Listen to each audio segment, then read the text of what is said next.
நீங்களும் எங்களுக்கு கூட இருந்து சப்போர்ட் பண்ணி கடைசி வரைக்கும் கொண்டுட்டு போய் நல்லபடியாக திரையில் சேர்க்குற வரையும் எங்களுக்கு சப்போர்ட் பண்ணணும்னு உங்களை எல்லாரையும் கேட்டுக்கிறேன். தேங்க்யூ.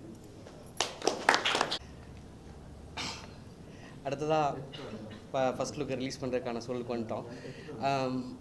இந்த நேரத்தில் ஒரு பெரிய தடைகளை பயணங்களாக வந்துக்கிட்டு இருந்த சூழலில் நான் ஒன்றே அந்த பத்திரிகையின் மூலமாக வந்துட்டு நடிகர் சூரிக்கிட்ட ஒரு தகவலை சொல்லணும்னு நினைக்கிறேன். எத்தனையோ சூழலில் திரைத்துறைக்கு நான் அவனை கையை பிடிச்சி கூட்டிகிட்டு வந்ததுலேருந்து எல்லா பேட்டியிலையும் என்னை பற்றி அவனை பழச மறக்கலை, இவர் வெற்றியை பற்றி பேசுகிறாரு, வேட்டியை கட்டி கொடுத்தான்றாரு, ரூமில் சோறு வாங்கி கொடுத்தான்றாரு, இப்படி பல பேட்டிகளை என்னை பற்றி சொல்லியிருப்பார். நீங்கள் பார்த்துருப்பீங்க. வெற்றி வீரன் கூட்டிகிட்டு வந்தான், பாரதிராஜா அசிஸ்டண்ட்டு. அந்தந்த படத்தோட ப்ரொமோஷன் டைமில் என்னை பற்றி பயங்கர சிம்பத்தியாக பேசிக்கிறது, எனக்கான ஒரு வாய்ப்பை அமைச்சு தரதில் ஒரு வெற்றி பெற்றவ ஒரு நண்பன் கூட இருந்து போவது அவங்க நம்ம அவனுக்கு ரெஸ்பெக்ட் கொடுக்கல, அப்படி வாடாபடம் தானே பேசிட்டு போதும். எப்பயும் போல் அப்படி தானே பேசுவோம். திடீர்னு நடிகரானோன்னு அள்ளி கூட்டா மரியாதையாக கொடுத்துட போகிறோம், எப்பயும் போல் தானே பேசுவோம்.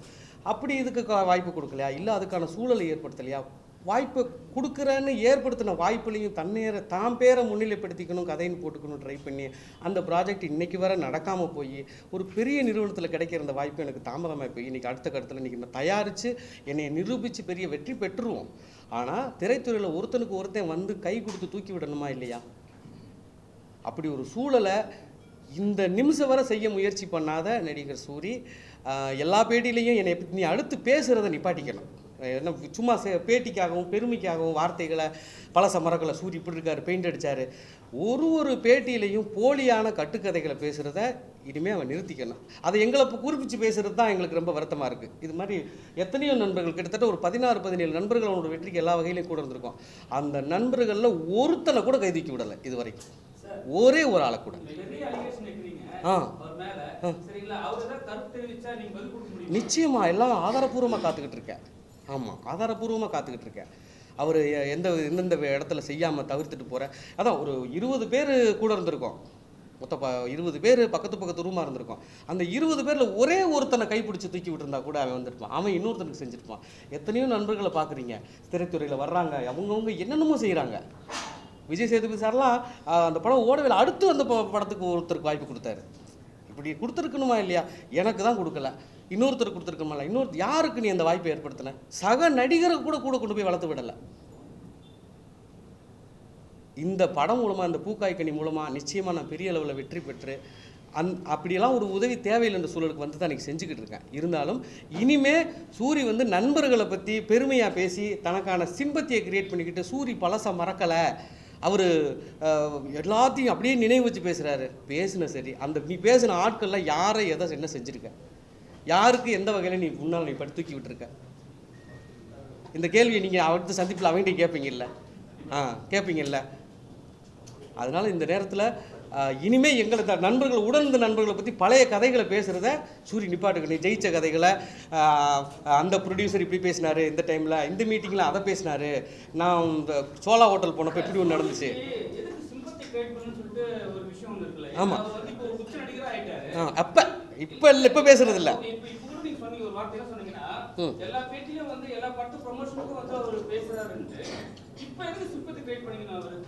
பழச மறக்காம இப்போ பேசுறது இல்லை, இந்த ஒரு வருஷமாக பேசுறது இல்லை. கொட்டுக்காளி படத்தை போய் சரி, விடுதலை 2 ரிலீஸ் ஆக போய் சரி, ஏதாவது பழைய கதைகளை பேசிக்கிட்டே இருப்பாப்பி. அந்த கதை இவ்வளோ தூரம் பேட்டியில் பேசுகிற வர்றைய ஒருத்தனை கூப்பிட்டு நீ முன்னால் நிப்பாட்டுவியா? யாருக்காவது ஒரு வாய்ப்பை கொடுத்து கைது அது சினிமா போராடிக்கிட்டு இருக்க நண்பர்களுக்கு வாய்ப்பு ஏற்படுத்தி கொடுக்கணுமா இல்லையா? யாருக்காவது ஒரு வாய்ப்பு ஏற்படுத்தி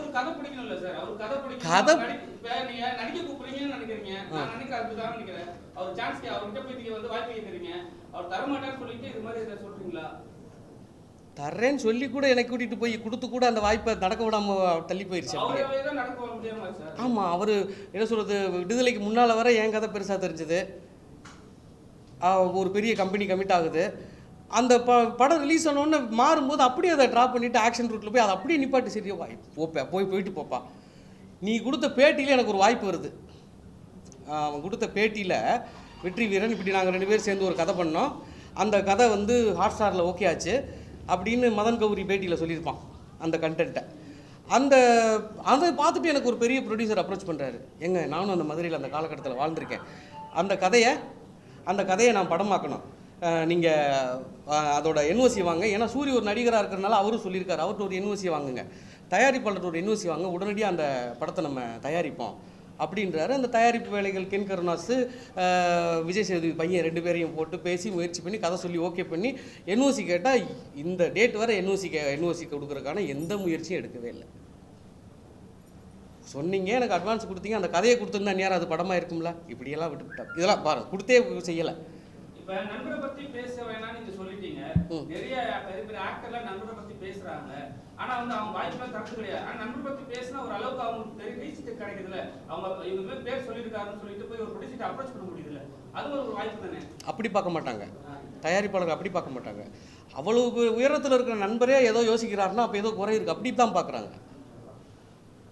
காலம் ஓடிக்கிட்டே இருக்கும் சினிமாவில். நீங்கள் உங்களுக்கு வாய்ப்பை பிடிக்கிறதுக்கு எவ்வளவு கஷ்டப்பட வேண்டியது இருக்குன்னு உங்களுக்கு தெரியாதில்ல. அப்படியெல்லாம் இனிமேல் நண்பர்களை பற்றி பெருமைக்காக பேசுகிறத தவிர்த்துடணும். உன்னோட லைஃப்பில் ஜெயிச்சப்பட்டு உள்ளது பேசிக்க.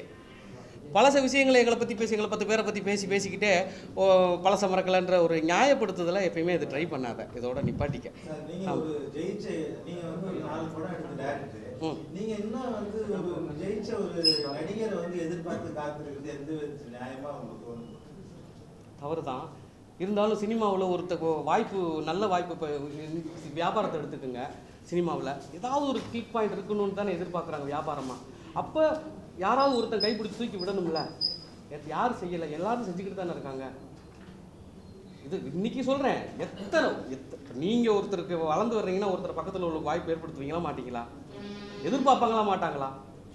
ஒருத்தர் வெற்றி பெற்றிருக்கும்போது ஒரு எதிர்பார்ப்பு இருக்கத்தானே செய்யும். அந்த எதிர்பார்ப்பை புரிஞ்சுக்கிட்டு கை தூக்கியாவது விடலாம்ல, சொல்லி விடலாம்ல, சப்போர்ட் பண்ணலாம்ல. எல்லா வகை அதை எனக்கு மட்டும் இல்லை, யாருக்கு அவர் செஞ்சுருக்காரு. இப்போ எல்லாரும் சோறுக்கு கஷ்டப்பட்டுக்கிட்டு அலையிறாங்க, இல்லை வாய்ப்புக்காக தானே.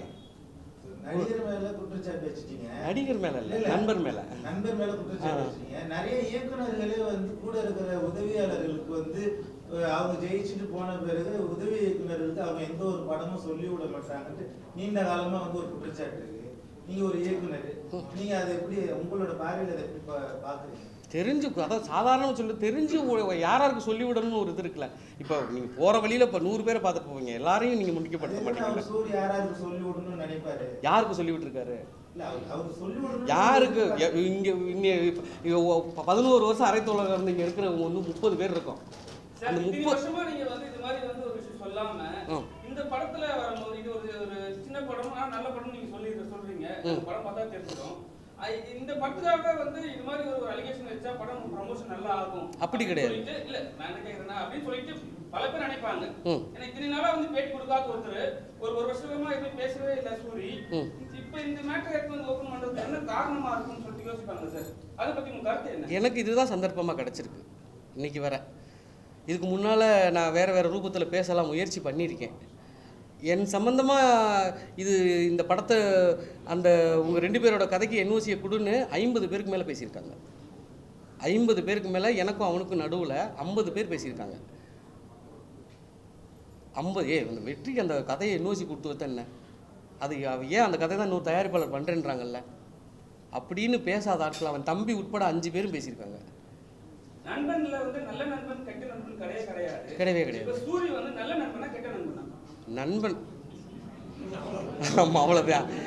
ஓகே, நல்லவனா கெட்டவனானது அவனோட வாழ்க்கையை பொறுத்தது.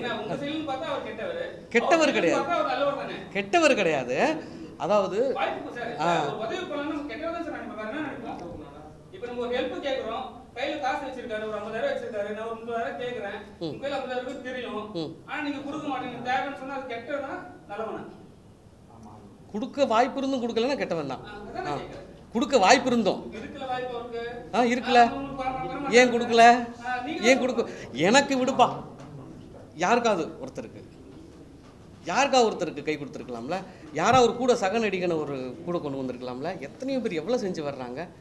தன்னை மட்டுமே அப்படி பாதுகாத்துக்கிட்டு அப்படியே போய்கிட்டே இருக்கணும்னு நினைக்கிறது தவறு. அது அவர் போய்கிட்டு இருந்தால் கூட பரவாயில்ல, அப்பப்போ வேற எங்களை எல்லாத்தையும் கூப்பிட்டு பேசிக்கிட்டே இருக்கிறது வந்து மிகப்பெரிய தவறு.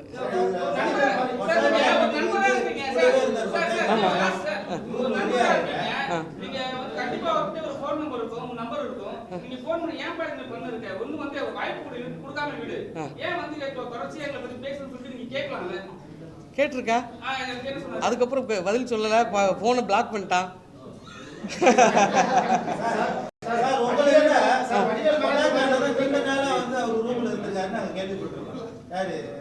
சூரி கூட அவரை கூட்டு ஒரு படத்துல நடிக்க வைக்காத இது வரைக்கும் இருக்கிறாரு. இது என்ன காரணம்? அவருக்கும் வருத்தம் இருக்கு. இல்ல அது அவர் வாயிலே சொன்னா நல்லா இருக்கும். அல்ல நான் சொல்றேன். ஆமா அது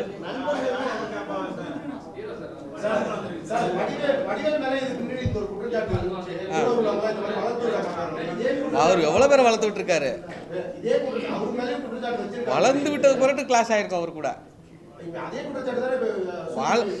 வடிவேல் நீங்கள் எத்தனை பேரை வளர்த்து விட்டுருக்காரு, எவ்வளோ பேர் கூட நடித்தவங்களா. அவர் போனால் 10 பேர் 20 பேர் சம்பளம் வாங்கி நடிப்பாங்க. 10 பேர் 20 பேர் சம்பளம் நடிப்பாங்க. அப்படி ஏதாவது செஞ்சுருக்காரா சூரி இதுவரை?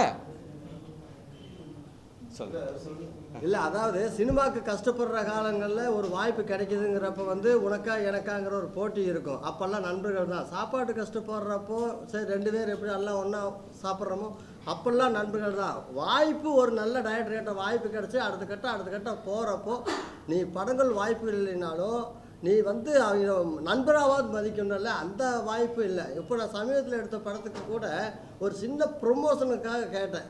எல்லாருமே பேசுகிறாங்க, இந்த ஃபஸ்ட் லுக்காவது ரிலீஸ் பண்ணி கொடு, இல்லை டீசராவது ரிலீஸ் பண்ணி கொடு, இந்த மாதிரி நண்பன் அடுத்த கட்டத்துக்கு போகிறதுக்கு முன்னால் எனக்கு ஒரு வாய்ப்பு ஒன்று கிடைக்கும்ல, அதை பண்ணி கொடுன்னு நான் கேட்குறப்போ மச்சா நான் பண்ணி கொடுத்தேன்னா வெற்றிமாறன் சாரோட அசிஸ்டண்ட்டுக்கு எல்லாமே அடுத்த படம் பண்ணிகிட்டு இருக்காங்க மச்சா. அவன் பார் அவனுக்கு பண்ணுனா அப்போ எனக்கு பண்ணலையும் சொல்லிடுவாங்க பார்த்தியா. அதனால உன்னோட பேஜ்லையெல்லாம் போட வேண்டாப்பா, என்னோட பேஜில் போட்டுக்கிறேன், நீ பேசி மட்டும் கொடு அப்படின்னு சொன்னேன். இல்லைன்னா வாய்ஸ் மெசேஜ் ஒன்று போடு, நான் ஃபோட்டோ வச்சு கீழே வாய்ஸ் மெசேஜ் நான் போட்டுக்கிறேன்னு சொன்னேன். அதையும் பண்ணல, வாய்ஸ் மெசேஜும் போடல, நானாக பேசிக்கிட்டேன், அவ்வளவுதான். இந்த மாதிரி சின்ன வளர்ந்து வரவங்களுக்கு ஒரு ப்ரொமோஷனாவது பண்ணி கொடுக்கல.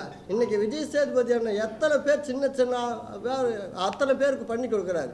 வளர்ந்தவருங்க அத்தனை பேருக்கு பர்த்டே ஃபங்க்ஷன் முதல்ல கொண்டு அந்த குழந்தைங்களுக்கு வாழ்த்துக்கள் தெரிவித்து போட்டுருக்கிறாரு. எத்தனையோ பேர் வடநாடு நீயும் நாடெல்லாம் ஒரே ரூம் மண்டாக இருந்தவங்க மாட்டா, ஒரே கல்யாண மண்டபத்தில் வேலை பார்த்துருக்குறோம். எத்தனை பேர் வாய்ப்பு தேடி காலில் விழுந்துருக்குறோம். இன்றைக்கி அடுத்த கட்டம் போகிறதுக்கு உண்டான ஒரு வாய்ப்புக்கு ஒரு ப்ரொமோஷனாவது பண்ணி கொடுக்க வேண்டாமா? அதானுங்க ரொம்ப கஷ்டம். இப்போ அந்த படத்துக்கு நாங்களும் வந்தோம். ஆனா உங்க பொண்ணு கூட உங்க பொண்ணு ஒரு கதாநாயகி ஆயிட்டாங்க. அவங்க தான் ப்ரமோஷன் பண்ணாங்க. அவங்க தான் அந்த உங்க படத்துக்கு ப்ரமோஷன் பண்ணாங்களா? ஏன் பண்ணல? ஏன் ஜம்ப் பண்ணா கதாநாயகி ஆயிட்டாங்க. அவங்க குழந்தை நட்சத்திரம் தான் பிரச்சனை கிடையாது. நாயகி ஆயிட்டாங்க, கண்டிப்பா பண்ணி ஆகணும்ல அப்பாவுக்கு. என்னோட படத்துக்கு உண்மையாலுமே டிஸ்கஷனுக்கே டைரக்ஷனே அவங்கதான். அவங்கள வச்சு தான் நான் ஒரு கதையவே முதல்ல பிள்ளையார் சொல்லி போடுவேன். அவங்கள தாண்டி நான் மக்களாட்டுக்கு மொத்தமாக கொண்டு மாட்டேன். அப்பா இது மாதிரி ஒரு ஷார்ட் ஃபிலிம் பண்ணுறேன் தங்கம், இது எப்படி இருக்குது, ஓகேவா, நல்லா இருக்குமாங்கிறப்ப எனக்கு நெளிவு சுழிவு கிழிவு எல்லாமே கற்றுக் கொடுக்குறது என் மக தான் எல்லா கதைக்கும். அதனால வந்து அந்த மாதிரி ஒரு படம் ஒன்று எடுத்துகிட்டு வந்து முடித்த உடனேயே என் பொண்ணு தான் அன்றைக்கி ஒரு ப்ரெஸ் மீட் வச்சோன்னு வந்து பேசி கொடுத்தாங்களே. அதெல்லாமே அவள் தான் பண்ணுவான். எங்களை மாதிரி இதான் நாங்கள்லாம் ஒரே ரூமெண்டாக இருக்கிறப்போ எனக்கு தெரிஞ்சு நானும் சூரி மில்கா கில்கான்னு நிறையா பேர் நடிகர்களாக இருக்கிறப்போ எங்களுக்கு தெரிஞ்சு அப்போ வந்து ஒரு டைரக்டர்னு சொல்கிறது நாங்கள் வெற்றி வீரன் தான். ஏன்னா அப்போ பருத்தி வீரன் ஆடியோ ரிலீஸ் ஆகிருக்குது. ஃபுல்லாக கேசட் போட்டு எல்லாம் பாட்டு கேட்டுருக்கிறப்போ நான் உண்மையாலுமே பருத்தி வீரன் படத்தோட டைரக்டர் இவனோ அப்படின்னு நடிச்சிட்டாரு. ஏன்னா பருத்தி வீரன் பருத்தி வீரன் பாட்டை போட்டு கேட்டுகிட்டே இருக்கிறாப்புல. அன்னைக்கு எப்படி ஒரு பெரிய சினிமாவுக்கு ஒரு பெரிய பதிவாக பருத்தி வீரன் இருந்ததோ அந்த ஜேனரில் இன்னும் வந்து வெற்றி வீரன் கதையை சொல்கிறப்போ தமிழ் சினிமாவுக்கு சில அடையாளமான படங்கள் நிறையா இருக்குது. அந்த வரிசையில் சத்தியமாக சொல்கிறேன், இந்த பூ காய் கனி படம் வந்து பெரிய அடையாளமாக இருக்கும். எத்தனையோ பெரிய டைரக்டர்களோடைய படைப்பில் ஒரு சில படங்கள் கையுட்டு என்ற படங்கள் இருக்குது. அந்த வரிசையில் சத்தியமாக அந்த படம் இருக்குது. நான் என் மகளுக்கு வந்து நிறையா முன்னணி நட்சத்திரங்கள் கூட எல்லாம் நடிச்சிருக்கிறாங்க. இந்த படத்தில் இந்த ஜேனர் இவங்களுக்கு ஒரு பெரிய அவார்டுக்கு உண்டான படமாக இருக்கும். இப்போ சமீபத்தில் விஜய் சார் ஒரு இன்றைக்கி எந்த இடத்துல இருக்கிறான்னு தெரியும், நம்ம நாட்டு சிஎம்மு ராஜ்மோகன் சார் வந்து இடையில சந்தித்தோம். அவர் சொன்னார், இந்த வருஷம் உன் பொண்ணு வந்து அவார்டு வாங்குவாங்க பாரு அப்படின்னாரு. கரெக்டாக அந்த படம் கம்மிட்டு அவர் சொன்னது நடக்கும்னு நினைக்கிறேன். நன்றிங்க.